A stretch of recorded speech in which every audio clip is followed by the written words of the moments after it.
네, 이번 시간에는 우리 344페이지 자 10번부터 같이 풀어보겠습니다. 수익과 비용과 관련된 문제죠. 수익 비용.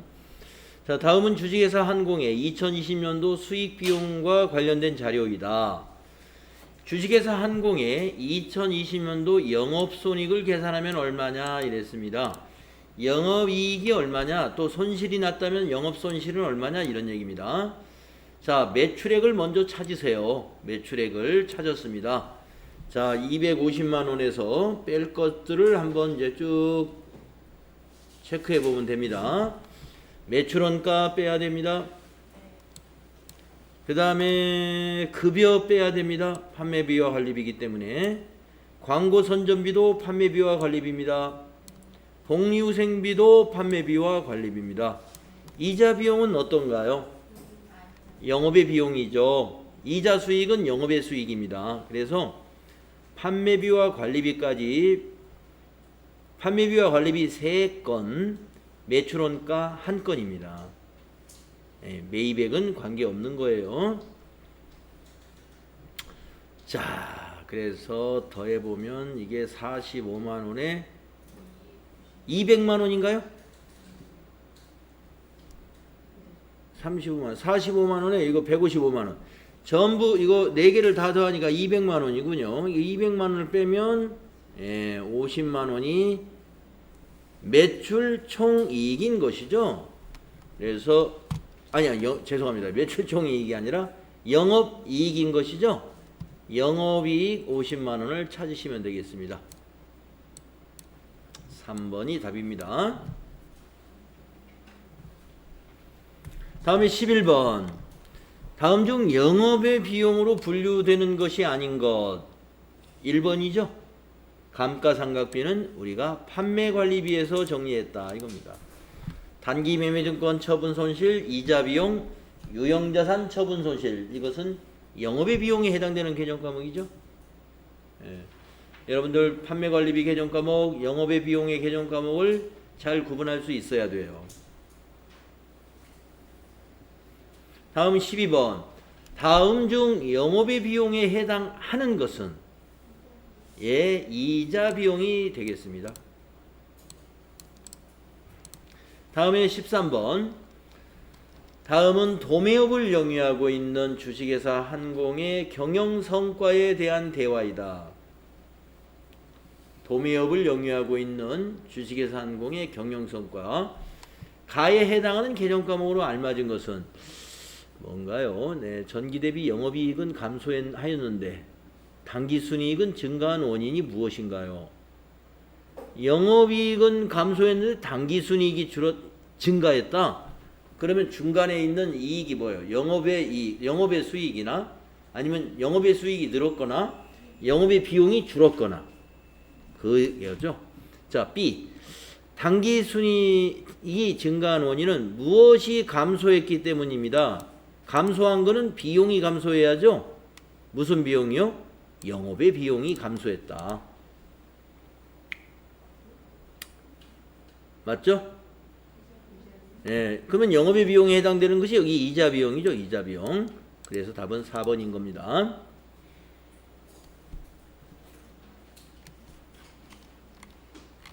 이것은 말입니다. 여러분이 우리 손익계산서의 구조, 손익계산서의 구조를 알아야만이 이거 영업이익이 어느 위치에 있고 당기순이익이 어느 위치에 있는가를 알아야 영업의 이익은 감소했는데 맨 밑에 있는 당기순이익이 늘었다는 거에 대해서 무엇이 감소했겠느냐 이걸 알아낼 수가 있어요. 그래서 여러분 맨 위에 매출액이 있고 매출액에서 매출 원가를 빼죠. 이 매출 원가를 뺀 것을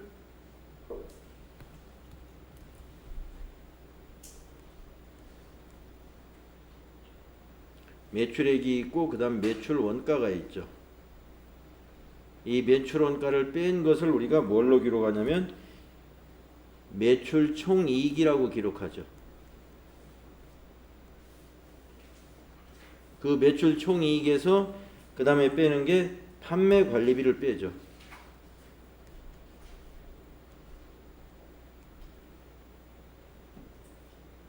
판매관리비를 빼준단 말이에요. 그러면 판매관리비를 뺀 것을 우리가 영업이익이라고 한단 말이죠.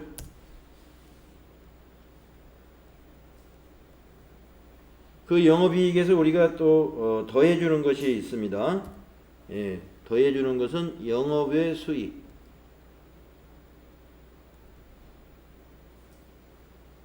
영업외 수익. 빼주는 것은 영업외 비용.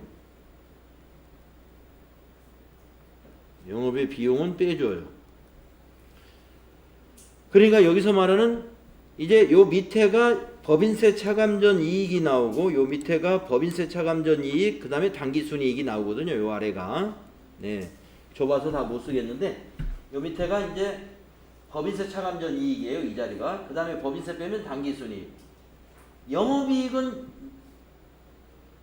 떨어졌는데 당기순이익이 올랐다는 얘기예요. 전기보다 뭐가 감소했다 이거예요. 뭐가 감소했겠어요? 요 밑에 있는 비용은 감소하는 건 비용이지 않습니까? 영업의 비용이 감소했으니까 이익이 늘었겠죠. 영업의 수익이 감소했으면 이익은 더 떨어지죠. 그래서 영업의 비용이 감소했다. 이렇게 설명을 한 거예요. 그 밑에 있는 보기 중에 영업의 비용은 이자 비용이니까 4번이 답이 되는 것이다. 여러분 손익계산서의 구성 다 외우셨죠? 아직 외우지 않으신 분은 미루지 마시고 오늘 바로 외워주시기 바랍니다. 다음 14번 다음의 내용에서 기억 니은에 해당하는 내용으로 알맞은 것은 의류 도소매점에서 의류를 판매하여 얻은 판매 대금을 뭐라고 할까요? 매출액이니까 그렇죠. 영업수익입니다. 영업수익. 영업수익. 자, 니은을 보겠습니다. 의류 도소매점 매장에서 사용하던 컴퓨터를 매각해서 얻은 이익은 뭘까요? 영업 외 수익이긴 해요. 예, 그래서 3번이 답이 되는 것이죠. 다음 15번 문제 보겠습니다. 다음은 주식회사 한공의 업무 일지의 일부이다. 가와나를 회계 처리할 때 계정 과목으로 옳은 것은 업무 일지를 보니까 가번은 500만 원이에요. 이 500만 원은 고아원에 장학금을 지급했대요. 기부금 되겠습니다. 기부금. 나는 300만 원이에요. 직원 단합대회에 300만 원을 비용으로 썼답니다. 복리후생비 되겠습니다. 그래서 2번이 답이 되는 것이죠. 그 다음 16번은요. 당기순이익이 50만 원이었으나 다음 결산 정리분계의 누락이 발견되었다. 누락시켰다고요? 누락사항을 반영한 당기순이익은 얼마일까? 자, 지금 현재 50만 원으로 당기순이익이 나왔는데 이걸 반영하면 얼마가 되겠느냐 하는 겁니다. 자, 이익이 늘어나면 플러스, 이익이 감소했으면 마이너스로 계산해 주면 됩니다. 첫 번째, 이자 수익 중에서 차기분 선수 금액이 있었대요. 그러면 올해 지금 이익에 반영돼 버린 거죠? 차기분은 내년의 이익으로 가야 되니까 당기순이익에서 이거는 빼주어야 될 사항입니다. 8만 원은 마이너스. 두 번째, 임대료 수익이죠. 임대료. 당기분 미수 금액. 당기분인데 미수했대요. 발생시켜줘야 되죠. 임대료가 수익입니다. 발생시켜줘야 되니까 이건 플러스. 자, 마이너스 8만 원에 플러스 5만 원이 되기 때문에 예, 마이너스 3만 원을 해주면 그게 답이 됐죠. 그래서 47만 원이 답이다 이겁니다. 이걸 반영하면 당기순이익은 47만 원으로 변합니다.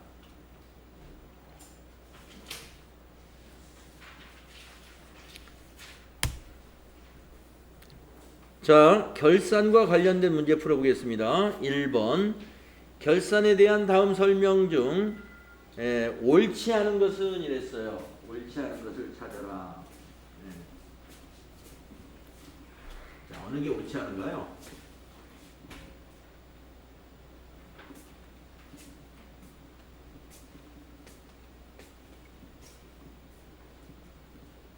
옳지 않은 거 눈에 보이네요.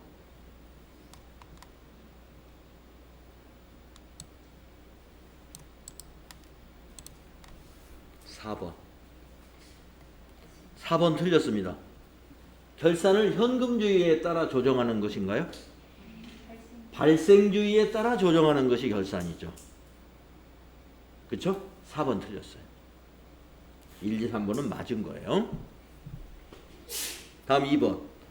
다음 기말 결산 시의 수정사항이 아닌 것. 결산 때 하는 게 아닌 걸 찾아보세요. 건물의 감가상각, 매출채권 대손 추정, 미지급 비용의 인식, 단기 매매증권 처분에 따른 손익 인식. 결산 때 하는 게 아닌 거.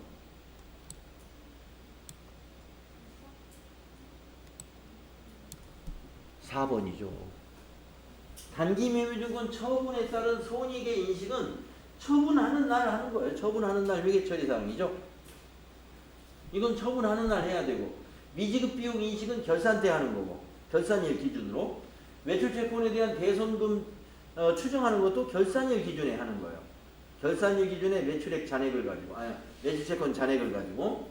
그 다음에 건물의 유형자산에 대한 감가상각도 결산 때 하는 거라고 했죠. 이거 다 결산 때 하는 거예요. 세 개는. 그러나 나번은 거래가 있는 날 하는 거예요. 다음에 3번. 다음에 소모품비 계정에 대한 설명으로 옳은 것은, 네, 소모품비가 비용이죠. 그러면 7월 20일 날은 뭐 했다는 거예요? 비용이 발생했다. 얼마? 40만 원. 근데 상대 개정과목이 보통예금이랍니다.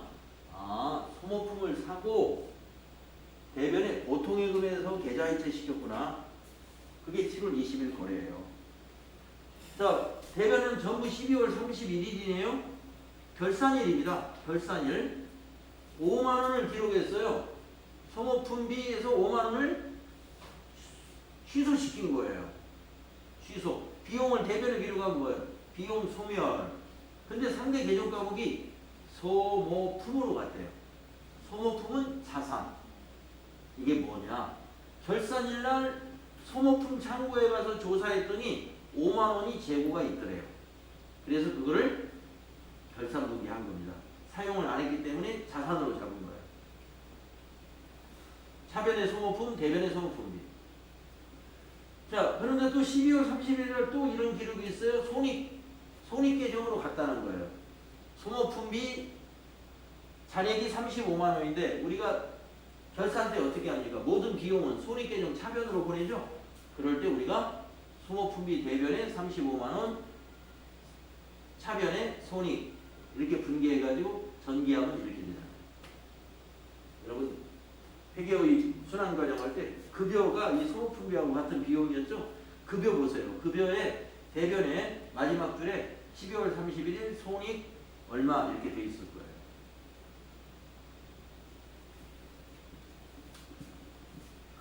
이 계정을 보고 그걸 이해를 하셔야 여기서 옳은 것을 우리가 찾을 수 있겠습니다. 자, 1번 소모품 구입 시 자산으로 회계했다, 회계 처리했다? 아닙니다. 구입할 때는 여기 보세요. 7월 20일 날 보통예금으로 이체해서 구입했잖아요. 비용 처리했잖아요. 소모품 B에다 기록했으니까. 자산 처리했다면 소모품 계정에다가 기입했겠죠. 1번은 틀렸고, 2번 결산 시 손익계산서에 표시되는 소모품 B는 35만 원이다. 맞았습니다. 우리가 이 손익으로 가는 게 손익계산서 가는 거나 마찬가지예요. 35만 원이 갔죠? 손익계산서 차변으로 35만 원. 40만 원어치 구입해가지고 5만 원은 재고예요. 그래서 손익계산서로 가는 건 35만 원만 갔습니다. 2번 맞았어요. 답이 2번이네요. 자, 3번은 어떻게 틀렸는지 보겠습니다. 단기에 사용하지 않은 소모품은 35만 원이다. 아니죠. 5만 원이죠. 5만 원. 이게 사용하지 않은 거니까 요거 5만 원이.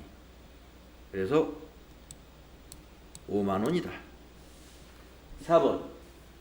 결산 시 재무상태표에 표시되는 소모품은 5만 원이죠. 5만 원. 이 소모품은 자산이니까 재무상태표로 가죠. 소모품은 자산이니까 재무상태표로 가겠죠. 자산 쪽으로 40만 원이 아니라 5만 원이다. 5만 원. 네, 그래서 이 3번 문제도 굉장히 귀한 문제입니다. 소모품비에 대해서 아직 우리 교재 앞부분에서는 안 나왔어요. 이거 주위에서 좀 다시 한번 또 설명하겠습니다. 실무할 때. 상당히 중요합니다. 이 3번. 네. 그렇죠. 예.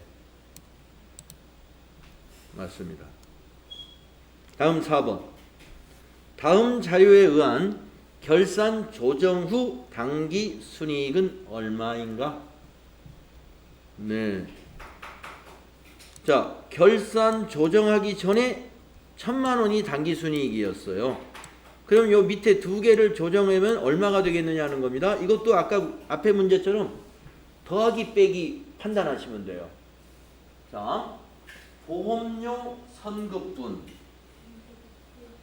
보험료에서 빼야죠. 비용에서 빼는 거예요. 비용에서 빼면 이익은 어떻게 됩니까? 증가합니다. 그래서 이건 플러스.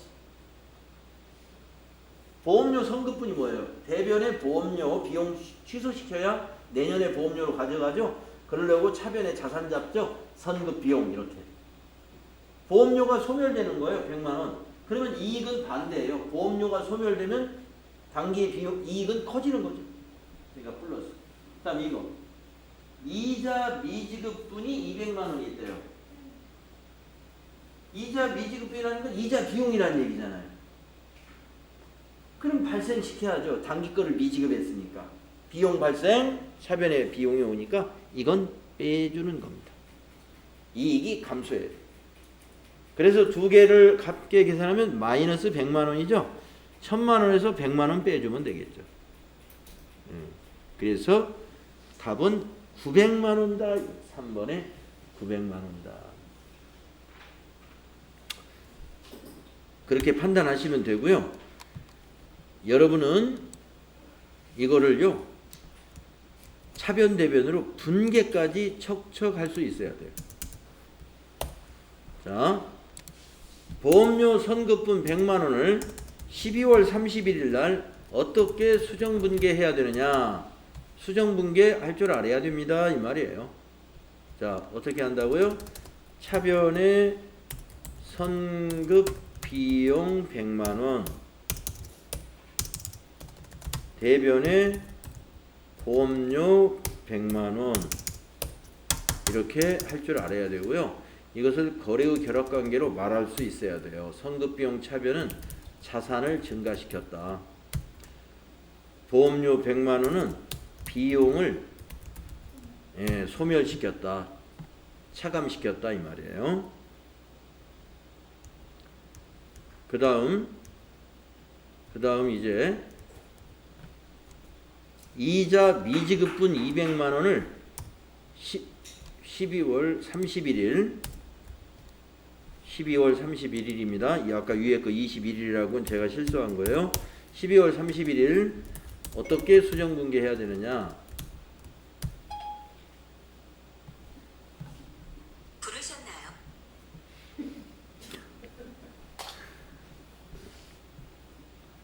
어떻게 수정분계를 해야 되느냐?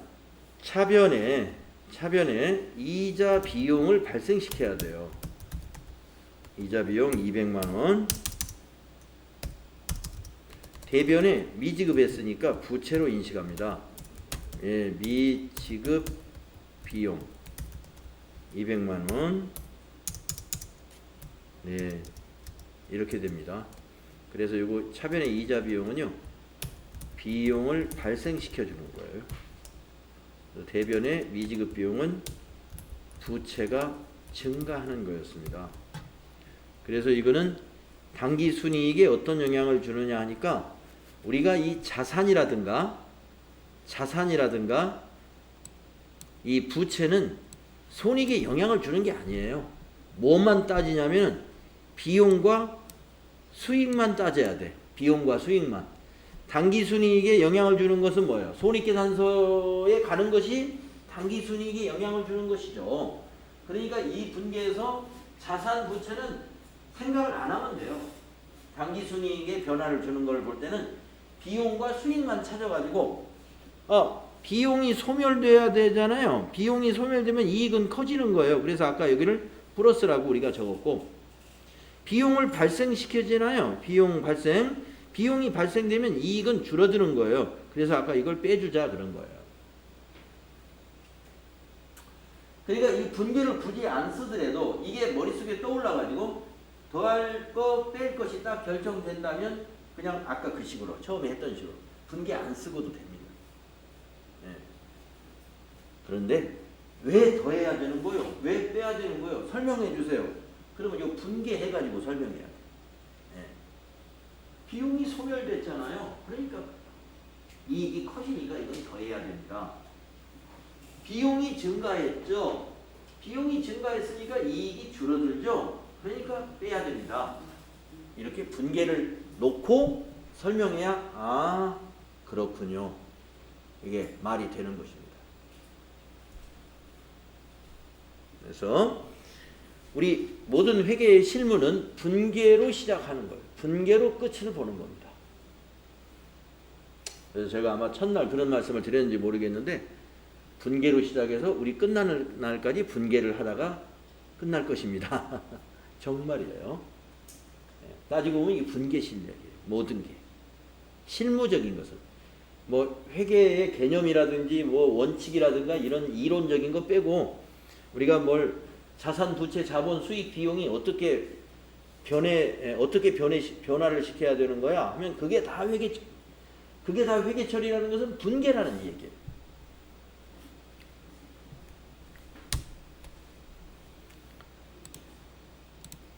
우리가 배운 이 분계는 앞으로 여러분이 이제 다음 주부터 실습하잖아요. 전표 입력이라는 것으로 이 분계가 입력이 되는 거예요. 그러니까 전표 입력을 하려면은 분계가 머릿속에서 돌아야 차변에 뭐 얼마, 배변에 뭐 얼마 이걸 입력할 수 있다는 거죠. 자, 다음은 이제 내부 통제제도 문제 남았네요. 내부 통제제도 문제. 자, 1번. 다음 중 내부 통제제도의 목적에 해당하지 않는 것은 아까 목적이 세 가지가 있었는데 여기 아닌 게 하나 있어요. 아닌 게 이거죠. 경영성과 극대화, 이거는 내부 통제제도의 목적은 아닙니다. 물론 회사는 경영성과를 극대화해야 되겠지만 내부 통제제도의 목적은 이거였어요. 기업 운영의 효율성, 재무정보의 신뢰성 확보, 관련 법규 및 정책의 준수. 요거 좀 기억을 해 주시라. 기억을 해 주시라. 다음 2번. 내부 통제제도의 구성요소에 해당하지 않는 것. 구성요소 아까 5가지가 있었습니다. 뭐 의사소통도 있었고 모니터링도 있었고 무슨 환경도 있었고 무슨 활동도 있었고 위험평가도 있었고. 고객관계라는 것은 우선 일단 고객은 내부 사람이 아니잖아요. 고객과 기업과의 관계는 내부 문제가 아니라 외부 문제입니다. 외부 문제. 그래서 2번. 다음 3번. 다음 중 내부 통제제도의 효과와 한계에 대한 설명으로 옳지 않은 거. 1번. 효과적인 내부 통제제도는 경영진의 업무 성과를 측정하는 데 기여할 수가 있다. 효과적인 내부 통제 제도는 직원의 위법 행위를 신속히 발견할 수 있게 한다. 효과적인 내부 통제 제도를 통해서 모든 위험을 통제할 수 있다고 했으니까 이게 옳지 않다. 그래서 이거 모든 위험을 이 부분이 나오면 이거 답이 되겠구나 하고 끝까지 잘 읽어보세요. 있다 했으면 이게 틀렸어요. 그래서 3번이 옳지 않은 겁니다. 다음에 4번. 다음 중 내부 회계관리 제도에 대한 설명으로 옳지 않은 것은 내부 회계관리제도는 운영 목적이나 법규 준수 목적과 관련된 통제 절차를 포함하지 않는다. 아니 법규 준수라든가 이런 거에 통제 절차를 포함하죠. 예, 이거 포함하지 않는다. 이건 잘못됐습니다. 그래서 1번이 틀렸고요. 2번을 보면은요. 내부 회계관리제도는 재무정부의 신뢰성 확보를 주목적으로 한다. 네, 재무정부의 신뢰성 확보가 바로 내부 회계관리제도가 잘 되면 신뢰성이 확보되는 겁니다.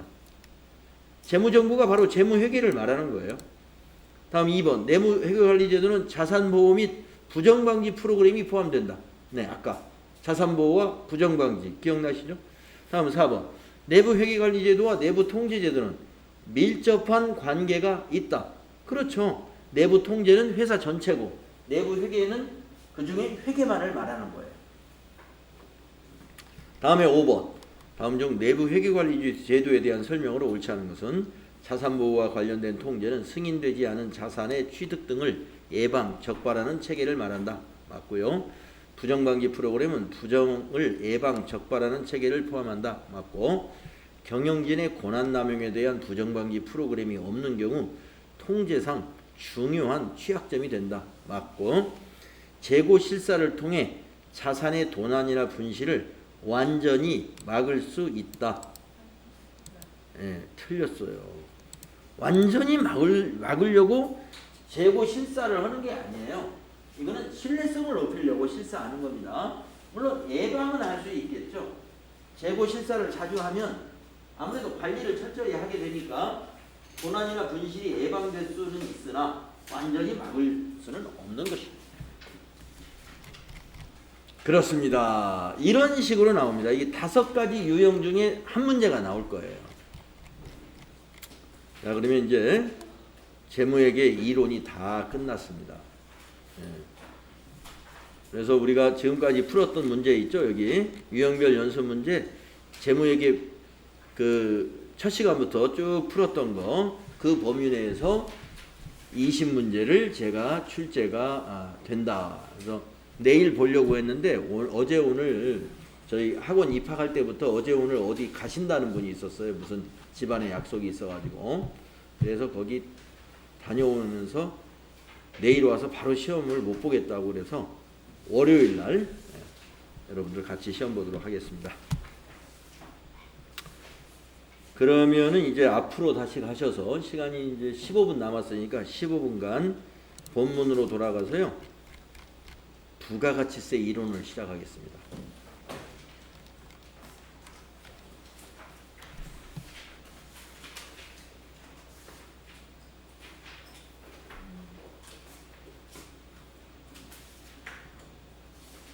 부가가치세.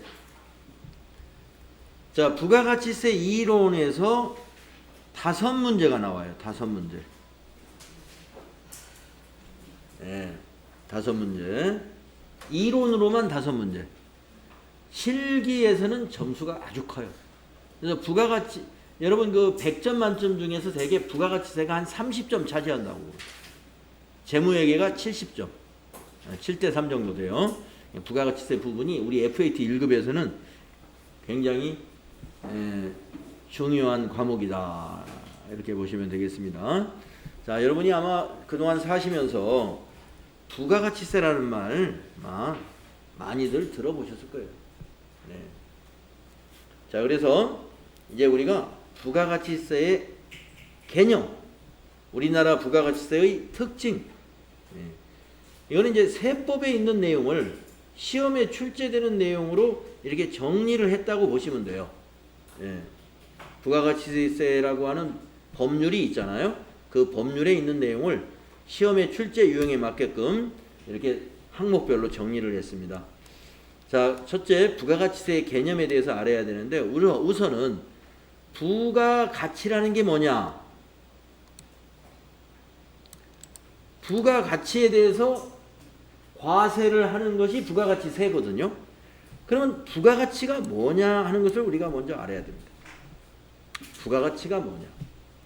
자, 부가가치는 재화나 용역이 생산하고 유통되는 모든 단계에서 기업이 새로이 창출하는 가치다. 예, 우리 기업이 창출한 가치. 기업이 새로 창출한 가치. 그게 바로 가치의 증가분이 되고요. 그게 바로 부가가치예요. 그래서 이 세금은 그 부가가치에 대해서 부과하는 조세입니다. 부가가치에다가 세금을 내게끔 하는 거예요. 그러면 한번 어떤 그림을 하나 보시냐면요.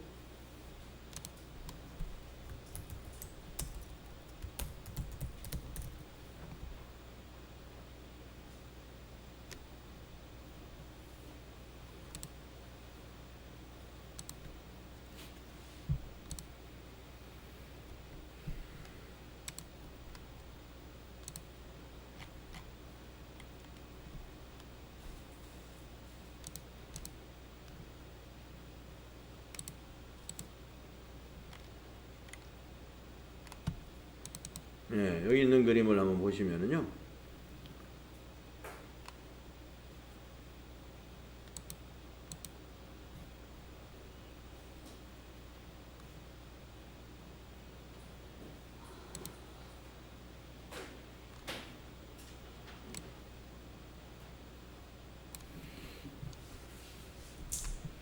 자, 여기 이제 유통 단계라고 보시면 돼. 예, 유통 단계. 자, 왼쪽에 그림을 보시면은 저 위에서부터 밑으로 이렇게 유통이 되는 거예요.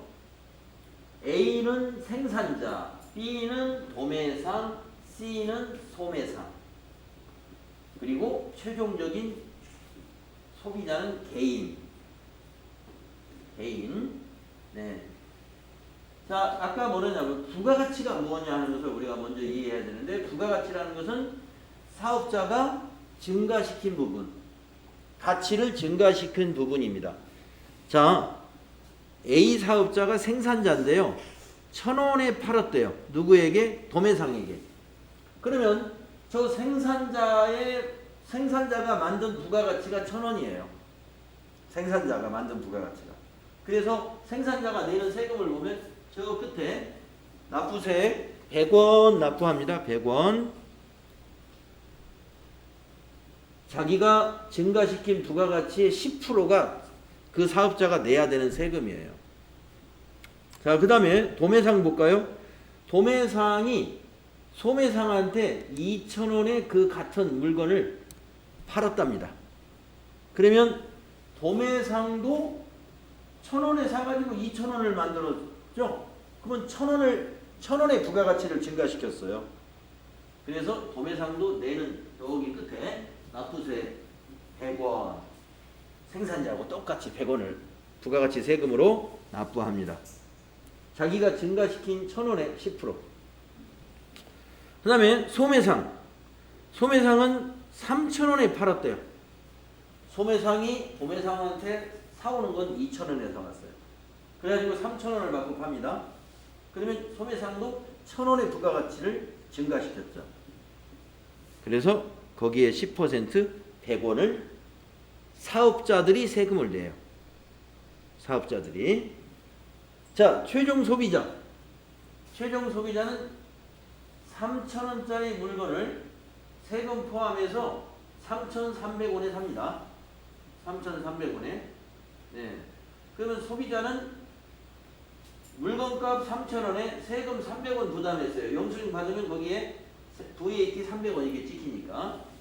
자, 300원의 부가가치세를 소비자가 냈는데, 이 물건이 저 공장을 거쳐서 내 손에, 소비자의 손에 돌아올 때까지 이 사업자들이 낸 세금이 전부 얼마 냈어요? 300원 냈죠? 그것과 딱 일치합니다. 딱 일치해요. 그래서 소비자가 사업자한테 세금 300원을 준 것을 이 세 사업자가 나누어서 100원씩 낸 거예요. 결과적으로. 부가가치세는 이런 원리예요. 자, 세금을 부담하는 사람을 담세자라 하고 세금을 납부하는 곳을 납세 의무자라고 그래요. 부가가치세는 납세 의무자는 사업자. 납세 의무자는 사업자. 세금을 부담하는 사람은 소비자.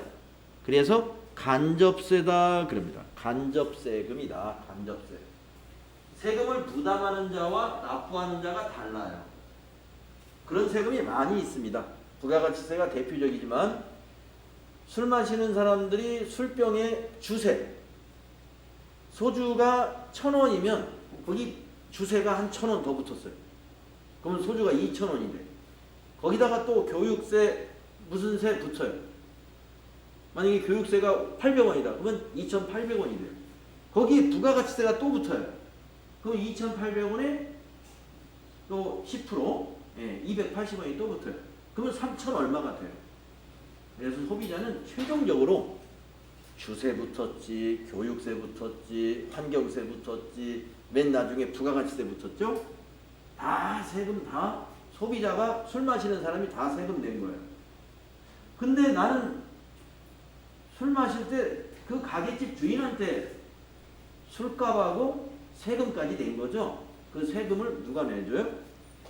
술은 술 유통 과정에 있는 회사들에서 납부를 하는 거예요. 그 세금에 대해. 자, 그런 원리입니다. 자, 그러면은 좀 더 부가가치세 원리를 우리가 좀 더 아셔야 돼요. 자, 우선은 뭐를 아셨느냐? 여기 책에 있는 첫 번째 나와 있는 부가가치란 무엇인가를 알고, 우리 부가가치세는 알고 보니까 그 증가분에 대해서 사업자들이 세금을 내는구나. 부가가치 증가분에 대해서 세율이 10%거든요. 우리나라 세율은. 그래서 거기에 10%를 사업자가 납부하는구나 하는 것을 알았습니다.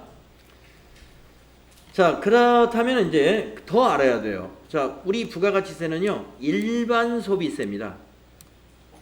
소비세라 하는 것은 소비에 대해서 과세한다 해서 소비세예요. 우리 소비세에는 두 가지가 있어요. 소비세에는 일반 소비세가 있고 개별 소비세가 있습니다. 개별 소비세. 근데 우리 부가가치세는 일반 소비세입니다. 일반 소비세. 자, 일반 소비세가 우선 뭐냐면요, 법률상 면세를 제외하고는 모든 재화나 용역의 소비 행위에 대해서 과세한다 이 말이에요. 모든 재화나 용역의 소비 행위에 대해서 과세합니다. 그게 일반 소비세입니다. 면세 빼고. 그런데 개별 소비세는 뭐냐? 일반 소비세도 붙지만 그 전에 개별적으로 소비세가 또 따로 붙어요. 그러니까 소비세가 이중으로 부과되는 게 개별 소비세예요. 뭐가 있느냐? 승용차. 차를 살 때요, 화물차는 개별 소비세가 없고 일반 소비세 부가가치세만 있습니다. 화물차는.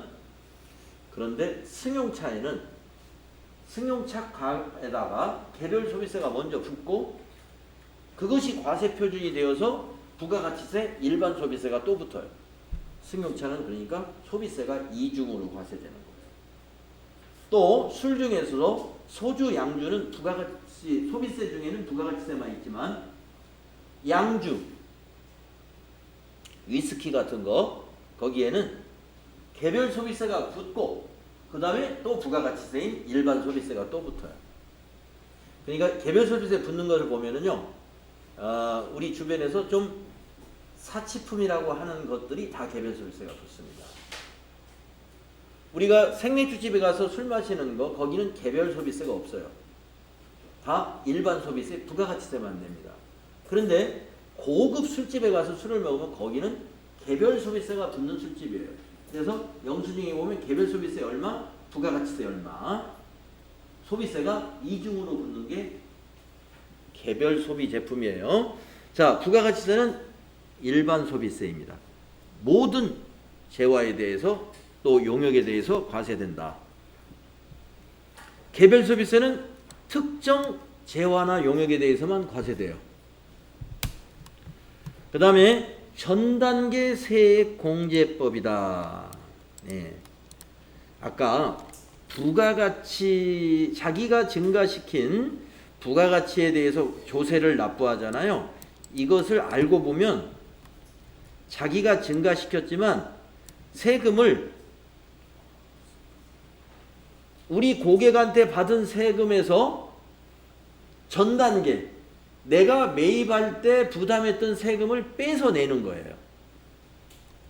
자, 여기까지만 설명하고 다음 시간에 설명할 텐데요. 자, 전 단계 세액공제법만 이해해 보세요. 자, 봅시다. 아까 도매상이 생산자에게 1,000원에 사올 때요. 1,000원만 주는 게 아니라 생산자가 공급가액 1,000원이니까 부가세 100원이 있습니다 하면서 1,100원을 받게 됩니다. 도매상이 1,100원을 납부하는 거예요. 그러면 도매상이 100원의 부가가치세를 부담을 했습니다. 일단. 근데 도매상이 이걸 소매상에게 2,000원에 판다고 그랬잖아요. 마찬가지로 공급가액 2,000원에 세금 200원을 더 추가로 받아요. 세금 포함 2,200원을 받게 됩니다. 그러면 이 도매상은 소매상한테 200원을 받았어요. 이제 계산해 볼까요? 아까 도매상이 납부하는 세금이 100원이라고 그랬습니다.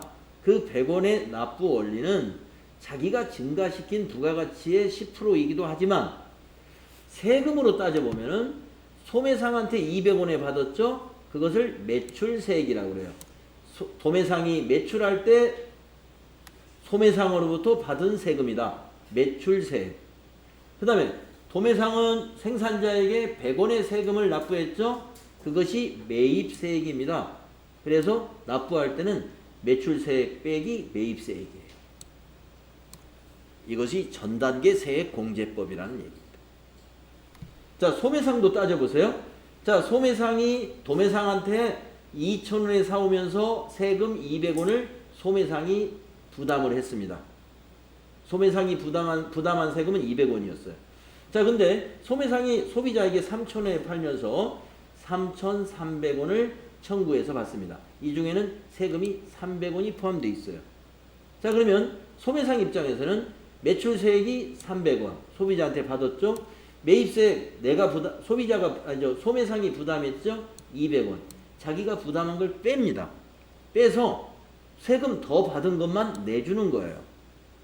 자, 이 세금은 계속 부가세는 자기가 내지만 그 세금의 부담은 그 다음 단계 사람이 부담한 거예요. 그 다음 단계 사람.